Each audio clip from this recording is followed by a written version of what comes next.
Everybody, welcome back to the 1RC YouTube channel. Today we've got a follow-up on our running footage from yesterday of the front-wheel drive drag slash Project WT the front-wheel drive. I'm going to be swapping out the motor today. The 4600 Castle that's in there will be going in our DR10 project, and we're going to be putting a 3800 kV 4-pole in its place.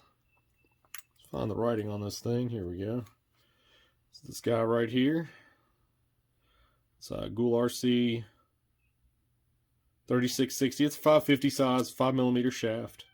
Torquey motor. We've used these in several other projects, and while they don't turn as many RPMs as 4600 will, I think it's going to be a little better suited for this car. I can gear it up to tame all of that torque and take advantage of it. So today we'll be pulling the motor out, swapping it over, looking at switching power systems entirely, and welcome your recommendations. Right now we're running an 80 amp speed control. Feel that may be where our cogging issue is coming from. The speed control just can't handle the current right off the hit. Excuse me, goodness. Oh, West Virginia summertime allergies, let me tell you. So if you have any recommendations on power systems, drop it down below in the comment box. Let us know. Let us know what's working for you in your no prep car. And let's get this motor out. Just figured I'd set up the camera and yak at you a little bit. I really like these new Proline Big Daddies. I have mine mounted on Pomona SC wheels, so you get that really fat profile. And the difference in these and the Hoosiers that I had on the cars is actually pretty impressive. These have so much traction that it'll drag the car, it'll drag the handbrake and drag the rear of the car through the burnout box, where the Hoosiers would actually sit stationary. So definitely a big improvement for this car.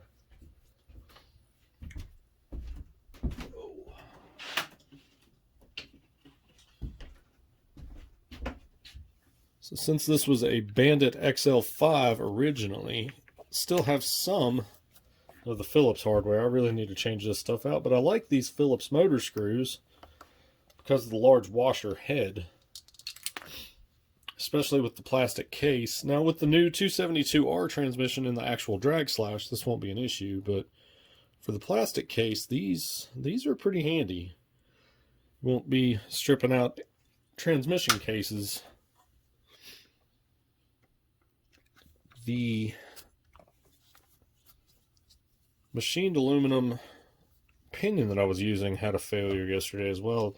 We didn't get much footage, and that's one of the reasons why. The other reason is you probably saw all those folks walking up. Well, public places and filming these days, you have a lot of people that don't appreciate that you're not trying to do anything to bother them and want to cause some issues. So we had to leave that location because those people who weren't even around when I got the car out to start filming, decided to run over to see what we were doing and show their displeasure with the fact that somebody might be having a little bit of fun in this world. But such is life. No big deal. We went on. Like I said, the pinion fell off anyway. I didn't bring any tools. We were just there to film a few test hits. On that unprepared surface, I was really surprised at how well the car did launch. That is the cleanest launch that I've had with the car so far. Initial testing in my driveway, which is heavily textured concrete. It's like, it's more textured than a tennis court. And it looks like when the concrete was wet, they ran over it with a broom. The car would spin the entire width of my driveway. So I didn't hold much hope for it being able to hook up on pavement. But to my surprise, it did very well. The setup on the car, the front shocks at least, I've got them set fairly loose, and it hooks better than I anticipated. I will say that. It doesn't hook like a rear-wheel drive car would, but it does hook. It hooks better than I could have anticipated. That's just the nature of front-wheel drive cars, though. weight transfer being your enemy. There's no way to shift it forward when your momentum's headed rearward. The wheelie bar being as close to the ground as it is really does help this car prevent any kind of rearward momentum.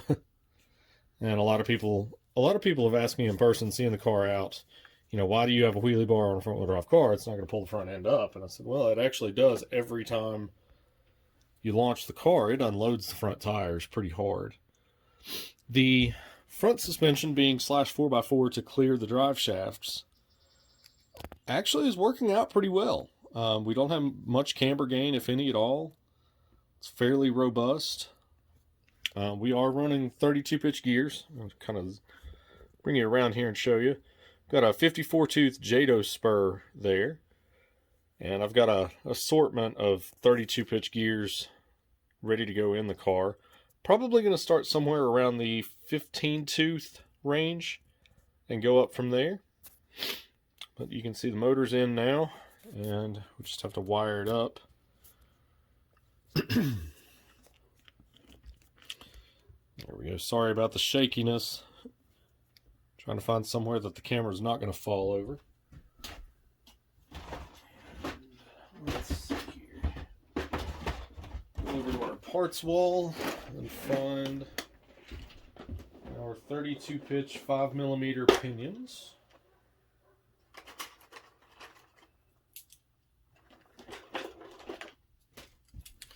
And like I said, I have quite the assortment.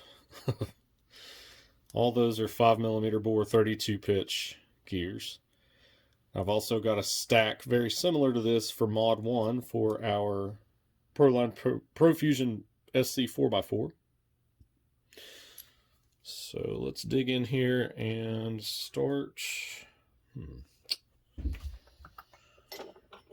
These are 2mm set screws because these are large pinions. There we go. And this one is that's a 17, so that's a fairly large. Let's see, so that puts this guy at a 15, because I'm fairly certain. 32 pitch, 15 tooth. Now these pinion holders are just pieces of 832 all thread. Slide the pinions on, use the set screws to hold them in place, keeps them all together inside my parts box. Which honestly, my parts boxes, these don't travel with me. These stay in the rack over here. So, not really worried about them getting jostled around a lot, but it is nice to have them all in one spot. Let's see how close I got that mesh. Boom. Actually, not too bad. Everything lined up.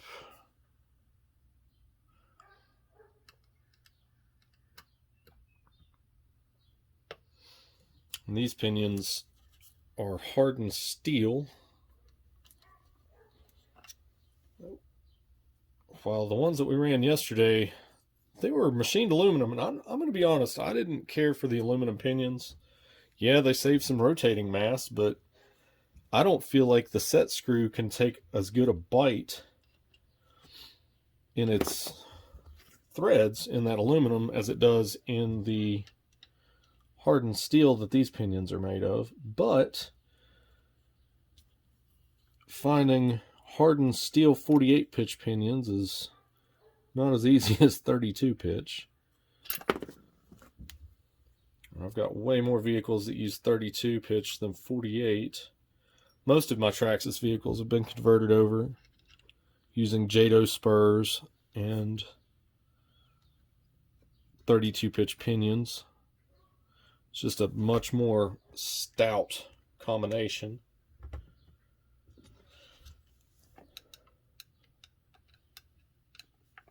I've yet to find a use for Mod 1 in a 10th scale two-wheel drive. I'm sure there's one out there. The speedrun guys are probably yelling at their screens right now that they all use them. I don't have anything that has that much horsepower and needs a gear that robust in a two-wheel drive. Now obviously the Profusion uses one, but that's a four-wheel drive on 4S. And that 2650 in that truck, that thing is impressive. I was really surprised the first time that I ran that truck how much forward momentum it creates, how much bite it has out of the hole. That's truly an impressive machine. Our driveway is about 3 parking spaces wide. So you're looking maybe 30 feet. And there's about 20 feet between the edge of the driveway and the edge of our property line. In that 20 feet, the truck would pick up more than enough speed to clear the entire driveway on the fly. The driveway is elevated slightly from the rest of the yard. So it picks up speed quickly.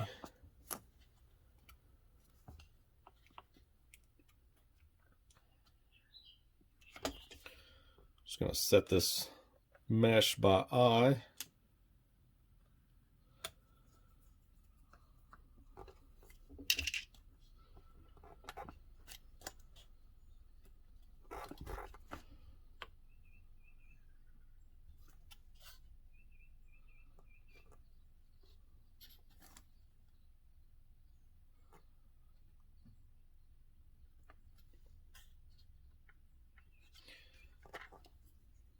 Okay, and lock it in. Bottom screw. I was not only looking but also listening to make sure I could hear the audible tick between the pinion and spur, which tells me that there's just enough room there. Okay, I'll come back around. You can see there's just a bit of play. So that'll keep those two gears from eating each other. Well, that hardened steel pinion's not going to eat itself, but that plastic spur will be toast shortly if I don't have that mesh set correctly.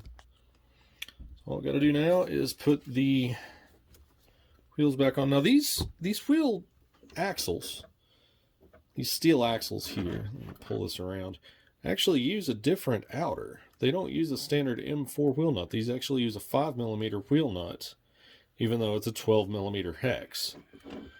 So I have to be mindful of that and carry an 8mm wrench everywhere I go. Anybody that used to run T-Maxes knows what I'm talking about that wrench.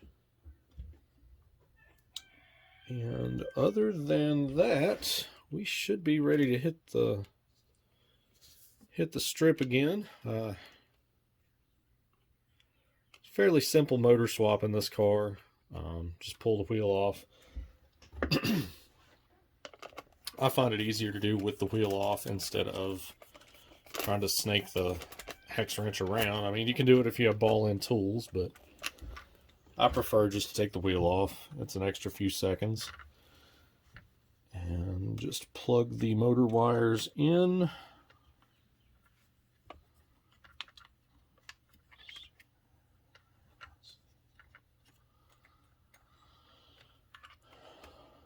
Now on mine, I just match the colors, and if I need to switch the polarity, we can do that once we get the car powered on. It's as simple as swapping two of the wires since it's a sensorless system. Obviously, if we go to a censored system later on down the road, we'll have to do it via the programming. Got the wires hooked back up. Everything's ready to go. Just throw the body on it and hit the strip. Again, thanks for watching. We'll have some more running footage as soon as the weather clears back up. We're having some rain today. Hopefully be able to get out by the weekend. If not, maybe early next week. We're in our rainy season here in southern West Virginia, so you never know what the weather's going to do from one minute to the next. But looking forward to running the car again. It was really enjoyable. That one pass yesterday, I hate to base everything off one pass, but that's all we were able to get in. One pass was good. The car performed a lot better than I expected, and it was nice to see something that in concept should work, but in practice does. So we thank you for watching, sticking with us today. Looks like we're about the 15-minute mark here. So enjoy, have a great day with RC, and if you're not already subscribed, please do so. Click the bell if you want to be notified of any upcoming videos that we produce. And again, thank you for watching. Have a great day.